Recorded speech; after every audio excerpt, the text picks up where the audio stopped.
10 साल से double engine की सरकार चल रही है, लेकिन फायदा आपको और हमें कुछ नहीं मिल पा रहा, क्योंकि ये जो सरकार है ये सिर्फ पूंजीपतियों की सरकार है।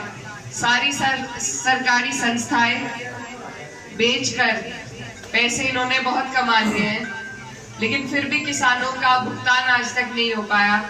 हमारा एमएसपी का दावा आज तक अधूरा है। तो ये हमारे लिए करना ही नहीं चाहते। महंगाई बढ़ती जा रही है, बेरोजगारी बढ़ रही है, कोई वैकेंसी आती है तो उससे पहले पेपर लीक हो जाते हैं, और सिर्फ फॉर्म भरवाने के माध्यम से ही इन्होंने कई 100 करोड़ रुपए इकट्ठा कर लिए। तो पैसे की कमी नहीं है, लेकिन फिर भी पुरानी पेंशन बहाल नहीं की गई। शिक्षा मित्रों का हाल बेहाल है। हमारी शिक्षा के लिए जितने लोग संघर्ष कर रहे हैं, आज वो पूरा ही डिपार्टमेंट ठप होके घर बैठा हुआ है। आप अपने ही इलाके में अगर देखेंगे, हमारे यहाँ 14 स्कूल हैं और 9 टीचर हैं बस। तो क्या वो बच्चों को पढ़ा देंगे? क्या शिक्षा मिल जाएगी बच्चों को? ये सब सोचना सरकार का काम है। क्या गरीब के बच्चे को पढ़ने का अधिकार नहीं है? तो इस सरकार ने किसी भी गरीब के लिए जो भी योजनाएं होती हैं, जो सबसे दबे कुचले वर्ग हैं उनके लिए जो योजनाएं होती हैं, उसमें ना तो पैसा लगाया है, ना और उन्हें बेहतर करने का कोई प्रयास किया है। तो इस सरकार को हमने देख लिया, भोग लिया। अब हमें जरूरत है बदलाव की, क्योंकि एक जगह तो पानी भी सड़ जाता है रुका हुआ। तो इसलिए आपको और हमें कोशिश करनी है कि हम बदलाव कर सके। सुधार जो आएगा वो बदलाव से ही आएगा। जब कोई व्यवस्था इतनी बिगड़ जाए तो उसमें सुधार लाने के लिए बदलाव लाना जरूरी है। तो आप सभी से मेरा निवेदन है कि आप लोग सब इस देश के जिम्मेदार नागरिक हैं, और आपको और हमें एक बार बदलाव लाकर दूसरे को मौका देने की जरूरत है। यहाँ से आपके जो जनप्रतिनिधि है, हमारे माननीय सांसद जी, वो भी डबल इंजन की सरकार के सांसद थे। सांसद अपने आप में एक बड़ी ताकत होते हैं, और उसके साथ साथ अगर उनके ऊपर 2-2 सरकारों का हाथ हो तो वह अपने क्षेत्र के कल्याण के लिए बहुत कुछ कर सकते हैं।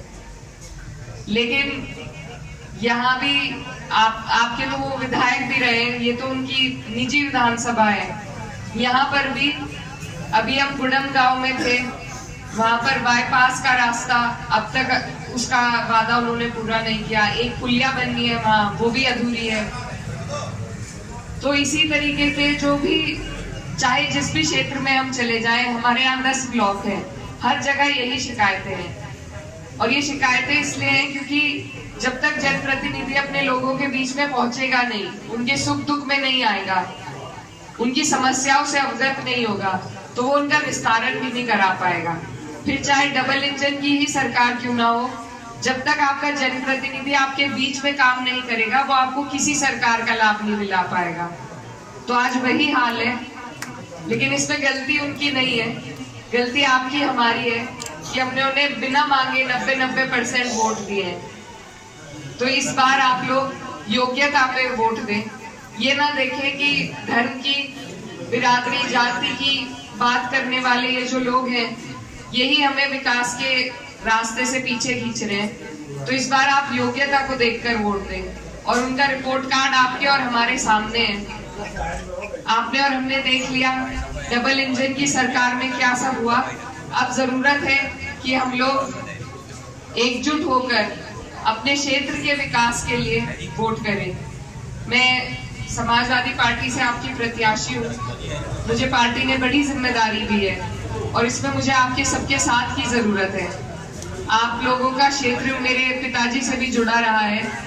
वो यहाँ से सांसद रहे जब ये मुजफ्फरनगर ब्लॉक में लगता था, और बहुत उन्हें प्यार और सम्मान आप सभी का मिला, और उन्होंने भी पूरे जी जान लगाकर अपने लोगों के लिए एक मिनट वो अपने दिन का अपने लोगों को देते थे। तो मैं आपके बीच में आपके आशीर्वाद के लिए आई हूँ कि अगर आपने मौका दिया, आशीर्वाद दिया, मेरा साथ दिया, तो जिस तरीके से मेरे पिताजी आप सबकी सेवा करते थे, मैं भी उसी तरीके से बिना किसी भेदभाव के आपकी सेवा के लिए प्रयास करूंगी। बहुत बहुत